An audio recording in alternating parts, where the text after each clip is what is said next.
جو میرے ذکر سے اعراض کرے گا ہم اس کی روزی کو تنگ کر دیں گے. 1.5 گھنٹہ ہو گیا آپ کا مائک سیٹ نہیں ہوا, کیمرہ. تعجب ہے یار, اتنی دیر میں تو لڑکی سیٹ ہو جاتی ہے, آپ نہیں کر پا رہے. اب ہم کو کیا معلوم, ہم تھوڑی بناتے ہیں, آپ لوگ بنا رہے ہیں, لیکن اٹھنا بیٹھنا اچھا نہیں لگتا نا, میں نے پہلے ہی کہا تھا. اب سنیے, وَمَنْ أَعْرَضَ عَنْ ذِكْرِي, اللہ نے کیا کہا, جو میرے 2-3 چیزیں آپ کو ملیں گی, پوائنٹ نوٹ کریے گا. یہ آیت بہت بار سنی ہوگی مولویوں سے, لیکن آج مجھ سے سنیے 2 چیزیں بتائی ہیں. وَمَنْ أَعْرَضَ عَنْ ذِكْرِي فَإِنَّ لَهُ مَعِيشَةً ضَنْكًا, جو میرے ذکر سے اعراض کرے گا. ابھی اعراض بتاتا ہوں کس کو کہتے ہیں, اب بتانا پڑے گا. اعراض بنگال کا ماحول, اعراض مولانا صاحب اعراض. وَمَنْ أَعْرَضَ عَنْ ذِكْرِي فَإِنَّ لَهُ مَعِيشَةً ضَنْكًا, جو میرے ذکر سے روگردانی کرے گا, منہ پھیرے گا, ہم اس کی روزی کو تنگ کر دیں گے. اللہ نے یہ نہیں کہا روزی بند کر دیں گے, 2 چیزیں ہیں. اللہ نے کیا کہا, روزی تنگ کر دیں گے, یہ نہیں کہا روزی بند کر دیں گے. روزی تو ملے گی لیکن تنگ کر دیں گے. تنگ کا مطلب ٹائٹ. اب ٹائٹ کی بھی قسم کیا ہے, آتا تو بہت ہے پیسہ ہمارے پاس, ایک دن میں ہمارے پاس 50 60 80 ہزار روپے آ رہا ہے, لیکن شام ہونے سے پہلے سب ختم ہو جا رہا ہے, رک نہیں رہا ہے. یہ ہے تنگ. آتا ہے چلا جاتا ہے, آتا ہے سب بچ ہی نہیں رہا ہے. مولانا ہاں کیا بات, برکت نہیں ہو رہی پیسے میں, کوئی دعا دے دو. ارے یار وہ مولوی تجھے کیا دعا دے گا, بیچارہ وہ خود 10,000 روپے مہینے میں پڑھا رہا ہے, اس کی روزی میں خود برکت نہیں ہو رہی ہے, وہ خود 8,000 روپے مہینے میں پڑھا, وہ تو تجھے تعریض دے گا, وہ تجھے کوئی راستہ بتائے گا, تو غلط جگہ پہ جا رہا ہے. وہ دل کی تسلی کے لیے کچھ لکھ کے دے دے, تو لٹکا لے, وہ الگ بات ہے, لیکن اللہ کی قسم مولوی کے پاس رزق میں برکت کی کوئی دعا نہیں ہے. ہم تو کرے ٹوٹ جاتا تو اچھا ہوتا. مولوی کے پاس کوئی دعا نہیں ہے. اللہ نے صاف کہہ دیا, اگر روزی میں برکت چاہتے ہو تو یہ طریقہ اپناؤ. وَمَنْ أَعْرَضَ عَنْ ذِكْرِي فَإِنَّ لَهُ مَعِيشَةً ضَنْكًا, جو میرے ذکر سے اعراض کرے گا. یہاں ذکر سے مراد نماز ہے, ذکر سے مراد نماز ہے. دیکھیے اللہ نے قرآن میں دوسری جگہ کہا فَإِذَا نُودِيَ لِلصَّلَاةِ مِنْ يَوْمِ الْجُمْعَةِ فَاسْعَوْا إِلَىٰ ذِكْرِ اللَّهِ یا ایھا الذین آمنوا اذا نودی للصلاۃ, اے ایمان والو جب تمہیں جمعے کی نماز کے لیے بلایا جائے, اذا نودی للصلاۃ, جب تمہیں نماز جمعہ کے لیے آواز دی جائے, یعنی اذان ہو, فاسعوا الی ذکر اللہ, تو تم دوڑ پڑو کہاں, اللہ کے ذکر کی طرف, یعنی نماز کے لیے. ذکر سے مراد کیا ہے, نماز. یہاں ذکر اللہ نے کس کو کہا, نماز کو. یہاں اللہ نے کیا کہا, وَمَنْ أَعْرَضَ عَنْ ذِكْرِي, جو میرے ذکر سے منہ موڑے گا, فَإِنَّ لَهُ مَعِيشَةً ضَنْكًا, ہم اس کی روزی تنگ کر دیں گے. میرے ذکر سے مراد نماز, یعنی نماز کے وقت جو منہ موڑے گا ہم اس کی روزی تنگ کر دیں گے. آپ نماز پڑھنا شروع کر دیجئے, روزی کے دروازے کھل جائیں گے, روزی کے دروازے کھل جائیں گے. اب اعراض کسے کہتے ہیں وہ بھی سن لیجئے, منہ موڑنا کسے کہتے ہیں. مثال دوں,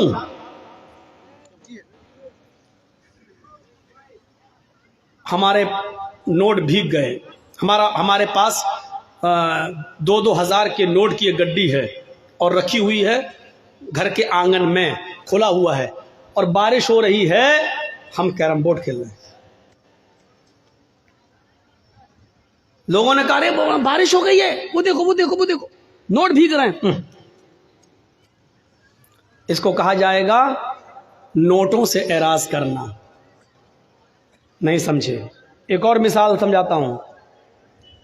بچہ رو رہا ہے, بھوکا ہے, بچہ رو رہا ہے, بھوکا ہے, اس کو ماں کے دودھ کی ضرورت ہے, اور اس بچے کی ماں ٹی وی کا سیریل دیکھ رہی ہے. کون, وہ کیا, ساس بھی کبھی بہو تھی, ٹی وی کا سیریل دیکھ رہی ہے. بچہ رو رہا ہے اور ماں ٹی وی کے سیریل میں لگی ہوئی ہے. نہیں بچے کو اٹھاؤں گا, دودھ پلاؤں گی تو یہ سمجھ نہیں پاؤں گی, یہ بچہ رو رہا ہے, ماں دیکھنے میں لگی ہے. اس کو کہتے ہیں بچے سے اعراض کرنا, یعنی ماں کو ٹی وی کے سیریل کی فکر زیادہ ہے, بچے کی فکر زیادہ نہیں ہے. حالانکہ بچے کو پھینک نہیں رہی ہے, بچے کو بھگا نہیں رہی ہے, بچے کو گھر سے مار بھی نہیں، چپ چپ دیکھنا، چپ چپ، مار بھی نہیں رہی لیکن رولے دے رہی ہے، پرواہ نہیں کر رہی ہے، ٹی وی دیکھنے میں لگی ہے. اس کو کیا کہا جائے گا؟ اس نے بچے سے منہ پھیر لیا، اس نے بچے سے اعراض کر لیا. سمجھ گئے نا؟ مثلا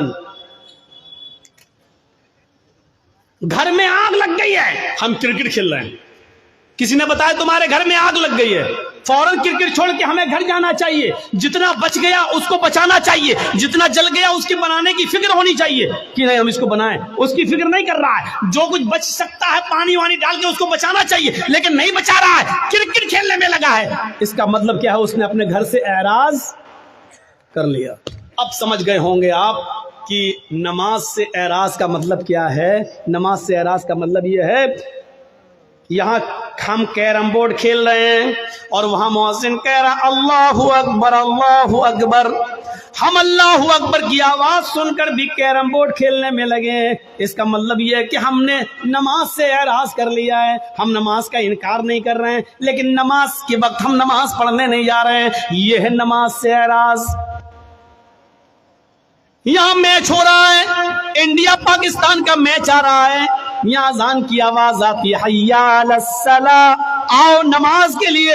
ہم سوچ رہے ہیں یار 5 اوور باقی رہ گیا ہے، ہم یہ دیکھ لیں. اگر یہ نہیں دیکھیں گے، اگر نماز پڑھنے جاتے ہیں تو میچ کا لطف نہیں لے پائیں گے. کون ہارا کون جیتا یہ تو پتہ چل جائے گا لیکن میچ کا ایک ایک بال کا جو مزہ لینا ہے اور ایک ایک بیٹ شاٹ کا جو مزہ لینا وہ دیکھ کر ہی ملے گا. ہمیں معلوم ہے 5 اوور بہ گئے ہیں لیکن 5 اوور کے دیکھنے کے چکر میں ہماری جماعت چلی جائے گی. ایسے موقع پر جماعت کو نظر انداز کر دینا اور میچ کو دیکھتے رہنا، یہ ہے نماز سے اعراض. یہ ہے نماز سے اعراض. جو نماز سے اعراض کرے گا ہم اس کی روزی کو تنگ کر دیں گے. جن لوگوں کی روزی تنگ ہے، یعنی پیسہ تو بہت آتا ہے لیکن رکتا نہیں ہے، دنیا کا کوئی بھی ملا اور کٹھ ملا تمہیں کوئی تعویذ نہیں دے سکتا ہے. اگر تمہیں اپنا علاج کرنا ہے تو نماز سے اعراض بند کرو، اذان کی آواز سنتے ہی فوراً مسجد کی طرف جاؤ اور نماز کی ادائیگی کرو. اللہ سے کہ ذکر سے اعراض کا بھیانک انجام کیا ہوتا ہے، اس انجام کی طرف میں تمہیں لانا چاہتا ہوں. آپ نے نام سنا ہوگا، اتر پردیش میں ایک ضلع ہے جس کا نام ہے غازی آباد. بائی روڈ جب آپ غازی آباد سے دلی جائیں گے، بائی ٹرین کی بات نہیں کر رہا ہوں میں، بائی روڈ جب آپ غازی آباد سے دلی جائیں گے تو غازی آباد اور دلی کے بیچ میں ایک قصبہ پڑتا ہے جس کا نام ہے لونی. جس کا نام ہے لونی. مسلمانوں کی اکثریت یہاں رہتی ہے، مسلمان زیادہ اس بستی میں رہتے ہیں اور سب اللہ کا شکر ہے زیادہ تر دولت مند، پیسے والے اور بڑی بڑی کوٹھیوں کے مالک. سن 1995 کی بات میں بتا رہا ہوں، 1995 کی. سنیے اللہ کے ذکر سے اعراض کا نتیجہ کیا ہوتا ہے. اللہ کا ذکر سے، نماز سے کہ وقت جو نماز نہیں پڑھتا ہے تو اس سے منہ موڑنے کا نتیجہ کیا ہوتا ہے ذرا سنیے گا آپ. سن 1995 کے اندر، 1995 کے اندر اس گاؤں کے اندر 2 سگے بھائیوں کی شادی ہونے والی تھی. 2 سگے بھائیوں کی بارات لونی سے ہٹ کر ایک دوسرے گاؤں میں جانا تھی اور لڑکیاں دونوں اسی گاؤں کی تھی. ایک ساتھ بارات جانا تھی. ایک لڑکے کی بارات اس لڑکی کی یہاں، دوسرے لڑکے کی بارات دوسری لڑکی کی یہاں جانا تھی. گاؤں ایک ہی تھا اور بارات دونوں کی ایک ساتھ جانا تھی. صرف نکاح سے 1 دن پہلے ان 2 امیر باپ کے بیٹوں نے، ان دونوں بیٹوں نے سوچا کیوں نہ ہم اپنے یار اور دوستوں کو بلا کر آج کی رات کو رنگین کر لیں اور ڈانس کروا لیں، ناچ کروائیں، گانے سے ہم اپنی محفل کو سجائیں. تو ان لوگوں نے دلی جا کر، دونوں بھائیوں نے دلی جا کر دلی سے کچھ طوائفوں کو پیسہ دیا اور پیسہ دے کر ان کو رات بھر گانے کے لیے اور ناچنے کے لیے وہاں سے بک کر لیا اور ان کو لے آئے.